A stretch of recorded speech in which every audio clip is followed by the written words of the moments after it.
Do you have Hashimoto's and you take a thyroid medication for it? Put it down below which one you're taking. Are you taking levothyroxine, Armour, NB thyroid, Synthroid? Which one are you taking?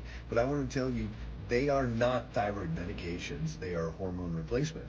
And they especially are not Hashimoto's medications because Hashimoto's is not a thyroid disease. Hashimoto's is an autoimmune disease. So if you are taking a hormone replacement, levothyroxine is T4, Synthroid is T4, Armour is T3 and T4, so is NP thyroid, Tyrosine T4.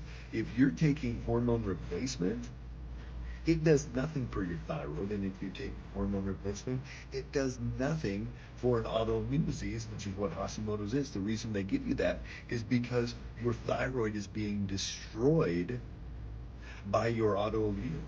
And so now your thyroid does not make as much hormone, so they give you hormones. So they say it's a hormone. They say it's a thyroid medication. They don't say it's a hormone. They say it's Hashimoto's medication, but it's not Hashimoto's medication. There is no such thing. Causes and fix the root causes.